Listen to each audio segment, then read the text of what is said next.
Hi everyone, good morning. I'm Ms. Sugrin and I'll be reading Restart, used by permission of Gordon, Korman and Recorded Books. So now we are on chapter 5, Chase Ambrose. Okay.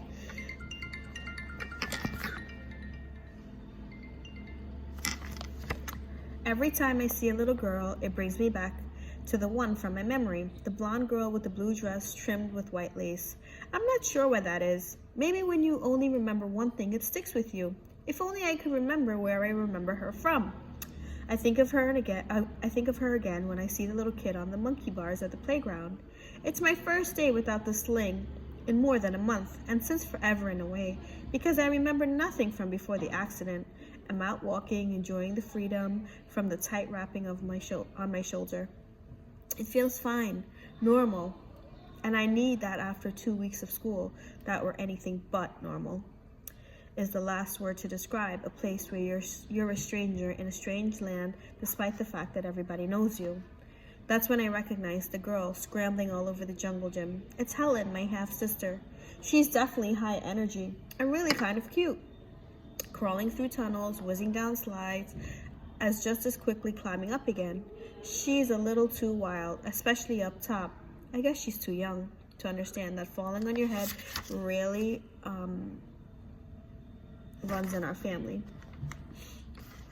Just as the thought crosses my mind, she loses her grip and tumbles off of the twisty slide. I'm there like a shot, catching her and swinging her around like it's part of the game. She squeals in exhilaration, spreading her arms, and I get into the spirit, making airplane noises. She's loving it. I'm doubly thrilled because my shoulder is holding up fine. The two of us are having a great time until she looks down and sees who's got her. Mommy! Her scream carries all around the park. It's okay, Helen. It's me, Chase, your brother. I want to go down. Now she's red in the face and crying. I set her on the ground and watch as she runs off to join Korman, who's hustling our way. Great! Dad's family already has a problem with me, and now they're going to think I've been terrorizing their daughter. Sorry, I mumble. I didn't mean to scare her. I saw what happened. Thank you for catching her. There's nothing wrong with what she's saying. It's the way she says it. It's too polite, too distant, like I'm a stranger instead of her stepson.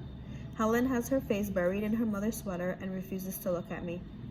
I guess she doesn't like me very much, I comment. Korman softens. She's just a little afraid of you. Afraid of me? What could I have done that would make a 4-year-old freak out every time I come near her? Before I can finish the thought, a loud horn honks. A panel truck pulls up to the curb. Ambrose Electric is stenciled on the side. The driver's side windows roll down and my dad sticks his head out.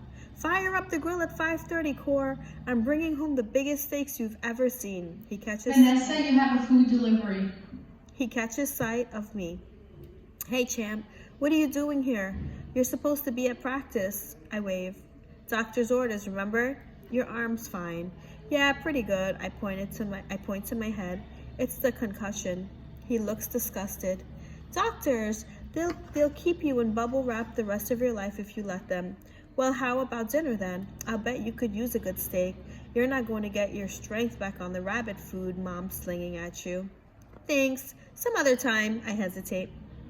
I saw your state championship picture on the principal's wall. I didn't know. I mean, I knew at some point, but he laughs with delight. There are a lot of athletes out there, but only a few of us can make it rain. There's something special about Ambrose Men, champ. Don't let your mother coddle it out of you like she did with your brother. He drives off, his truck backfiring as he pulls away from the curb. Bye, Daddy, calls Helen. Bye, Helen, I say to her. As soon as we make eye contact, she looks away. I'm definitely famous at Hiawatha's Middles. The part I can't figure out is whether I'm famous good or famous bad. The athletic program is my home here, or at least it was before I got hurt. All my friends seem to be jocks, mostly football players. I guess they were pretty worried when they heard my accident. I pick up the occasional grumbling that I have to miss the season, but mostly people are just relieved that I'm okay. The Hiawassee Hurricanes are kind of kings of the school.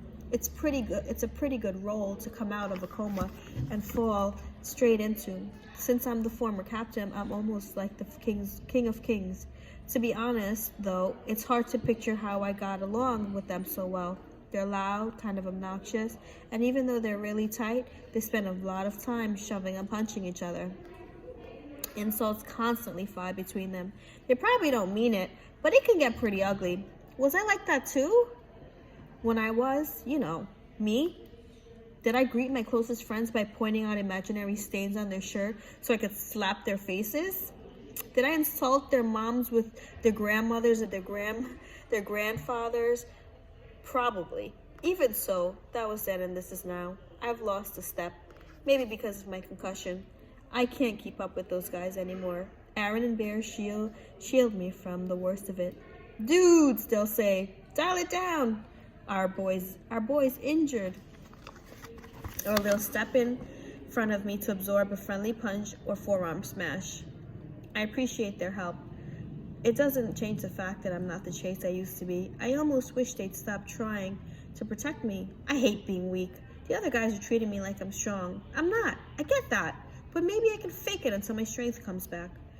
In the end, Aaron and Bear stress me out more than any of the others because they'll ask me all these questions. What do you remember? Is your memory coming back yet?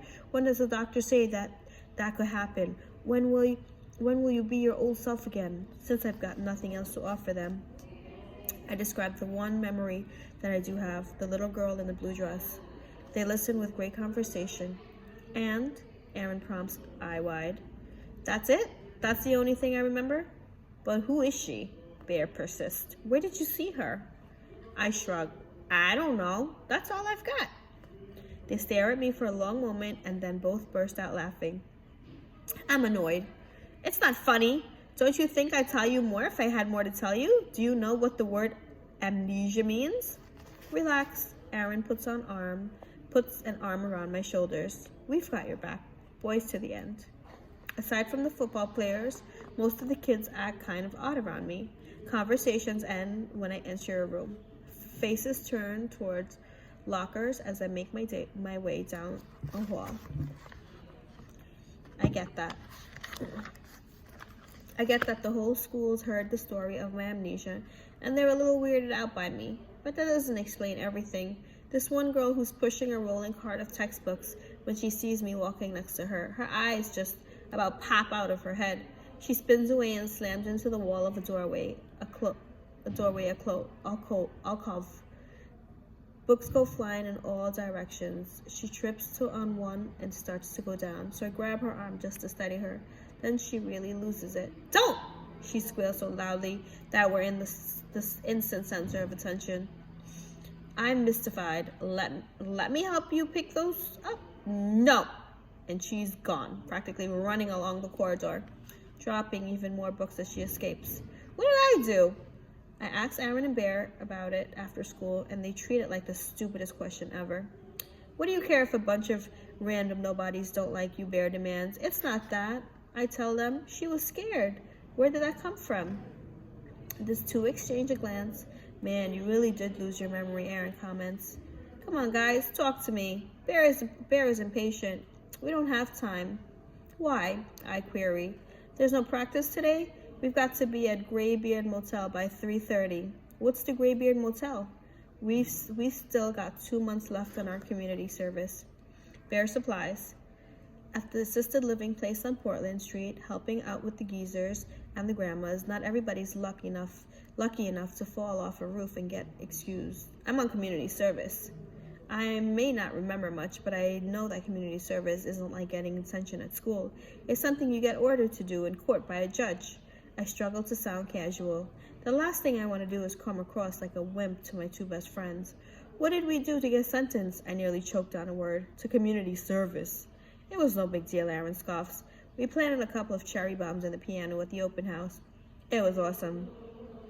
Cops are such sticklers about property damage, like there's a great piano shortage in the world. So we got I'm nonchalant, but it takes some doing arrest. So it takes some doing. Arrested. We have to go, Bear insists. Yeah, Aaron faces me. Listen, man, I know it bugs you that you can't remember anything about yourself before the accident. Let me fill you in on some of the details. Our boy Chase isn't the kind of kid to get bent out of shape about a bunch of idiots overreacting to a few firecrackers. We did that. We did what we did, and we got in trouble for it. End of story.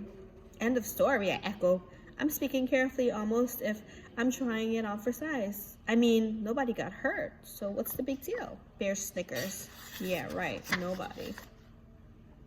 The problem with Hiawassee, Aaron goes on, is that everybody's jealous of us. I don't blame them. We do what we want and nobody messes with us. Even the adults are jealous because when they were kids, they were probably losers too. So when Fitzwallace or some judge gets a chance to slap us down, they go hard, since it's the only revenge they're ever going to get. You can't take it personally. I nod in an agreement. It's kind of not fair. Bear grins. Sometimes I cry myself to sleep at night just thinking of the injustice of it all. I laugh. Aaron and Bear wouldn't cry if you jammed flaming bamboo under their fingernails. They're the toughest guys in the world. Thanks for being straight with me, I tell them, and mean it. My own mother kept me in the dark about this. I don't know what she's thinking. Maybe that if I can't remember it, never happened. Aaron shrugged. It's a mom thing. They're all the same. If it's fun, it must be bad. My dad warned me about that, I admit. He said I shouldn't let her coddle me. Your dad is the man, Bear exclaims. He was part of the best football team ever to come out of his place. Next to ours, I mean. When you come back, we're going to wreck. That pulls me up short. Bear knows as well as anybody that I'm out for the season. It makes me wonder, should I be? Dad doesn't think so. It's Mom, the coddler, who took Dr. Cooperman's word for it. How much should I put my trust in her? She's the one who tried to hide a pretty major part of my past from me. If it wasn't for Aaron and Bear, I might have never figured out. Who knows what else she's holding back? When Mom gets home from work that day, I'm there at the front door to throw it in her face. Where do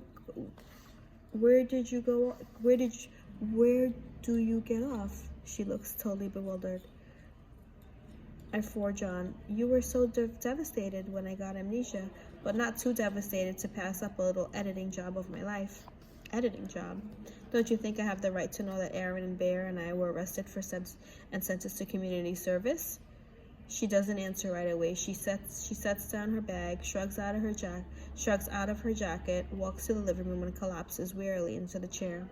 At last she said, "You've just been through an awful ordeal. How can it help you recover? How can it help your recovery if I tell you a lot of things that are just going to upset you?" Things, I echo. You mean there are more? How many other nice little stories have you been keeping away from me? She seems genuinely sad. I love you and support you through the end of the world. You know that. I've always seen the good in you, Chase, and I believe that's the person you really are deep down. But you've had your moments. I have a sickening vision of faces turning away from me.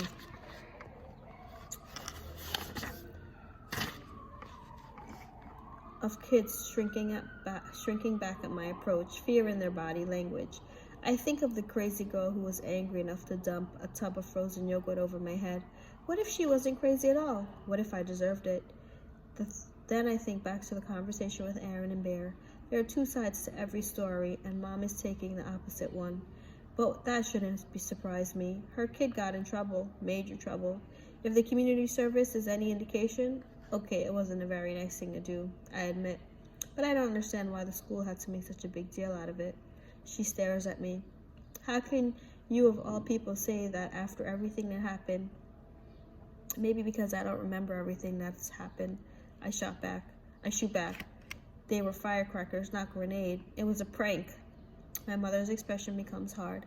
Never mind the pure musicians you practically put in cardiac arrest. The problem was the auditorium of people that thought they were under attack. It was pure luck that nobody got injured in the panic. I'm sure that's what Dr. Fitzwallace was thinking when he decided to bring in the police. I hear Mom tell the story and feel ashamed. But if you go by Aaron and Bear, it was a nothing gag that the school blew out of proportion because they were out to get us. Who's telling the truth? Is Mom making it sound worse to scare me straight? Because, as Dad says, she's coddling me. When I got amnesia, I lost 13 years of my life. I have to replace those memories using what I can pick up from other people, but everyone has a slightly different version of me. Mom, Dad, my friends, the kids at school, even Frozen Yogurt Girl. For all I know, the lunch ladies know me better than anyone else. Who should I believe? That's the end of the chapter.